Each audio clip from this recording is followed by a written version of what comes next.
जय हिंद प्यारे साथियों, कैसे हैं आप सभी। उम्मीद है आप सभी अच्छे होंगे, स्वस्थ होंगे और अपनी पढ़ाई तो बहुत अच्छी तरीके से कर रहे होंगे। साथियों, बात करते हैं यूपी पुलिस कांस्टेबल में 60,244 पदों पर जो आपके आवेदन चल रहे हैं।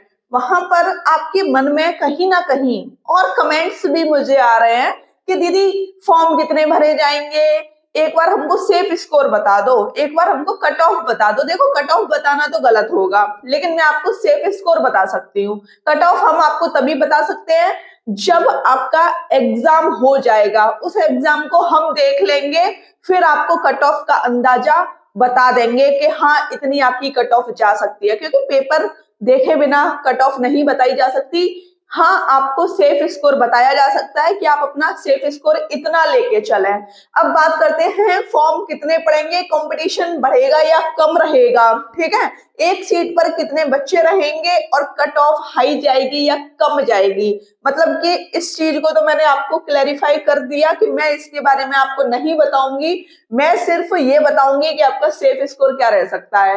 तो देखो, फॉर्म कितने पड़ेंगे, जैसा कि मैं आपको बता दूं, एज रिलैक्सेशन 3-3 साल का हर एक कैटेगरी को देखने को मिला है।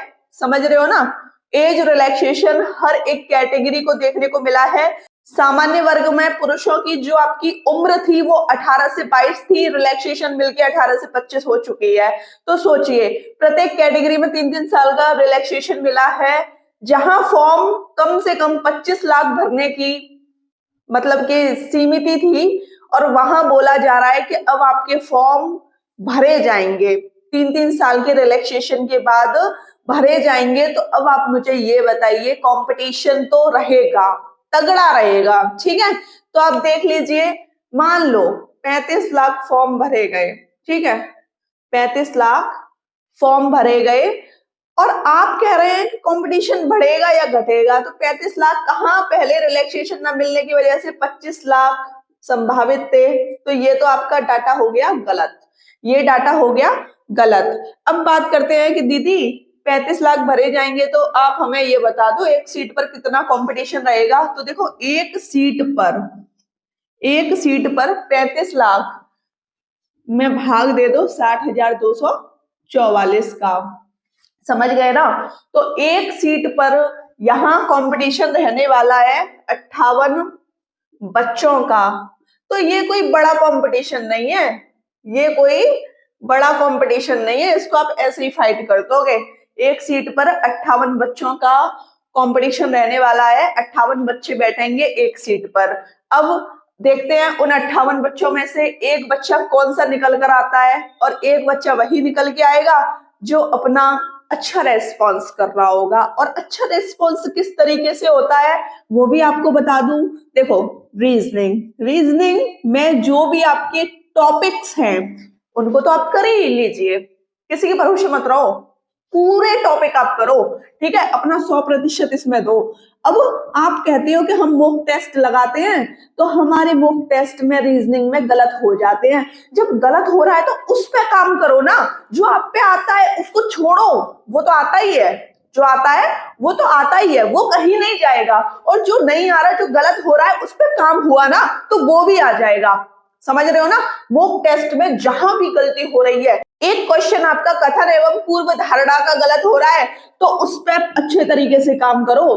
कथन एवं पूर्व धारणा, अगर इसमें से आपका एक क्वेश्चन गलत हो रहा है तो इस पे काम करो। ये मेरा गलत कैसे हो गया, क्योंकि एक प्रश्न आपका 2 अंक का है, और बाई चांस मान लो कट ऑफ आपकी गई 230 पे और आपके नंबर आए 228, तो भाई 2 नंबर की वजह से आपका सिलेक्शन रुक जाएगा।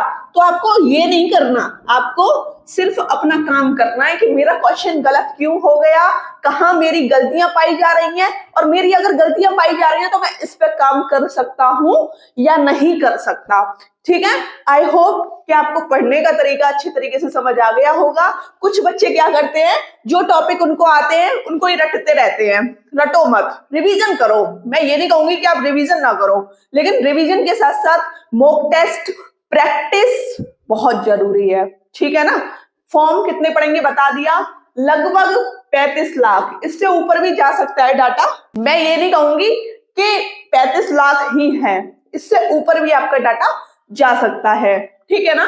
कंपटीशन बढ़ेगा, कंपटीशन तो बढ़ेगा ही, आपने देख ही लिया, ठीक है।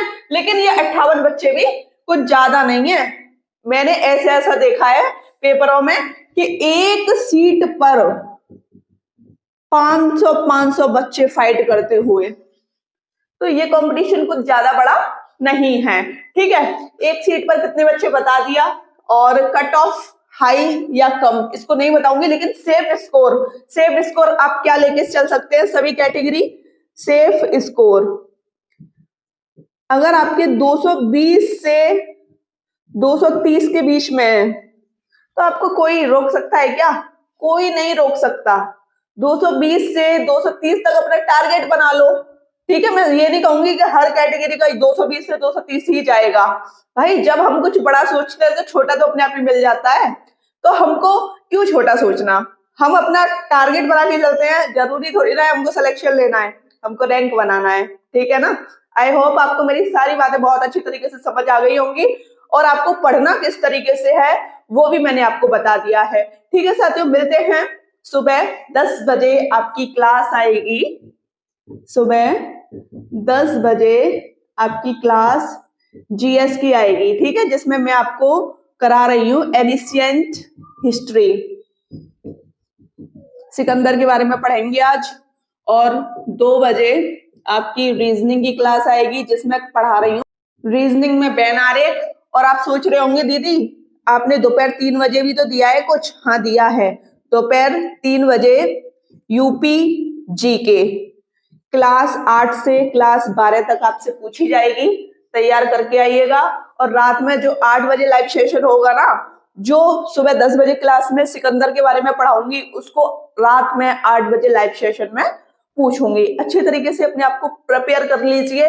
हिंदी कल से शुरू हो रही है, आपकी हिंदी कल से शुरू हो रही है 30 तारीख से।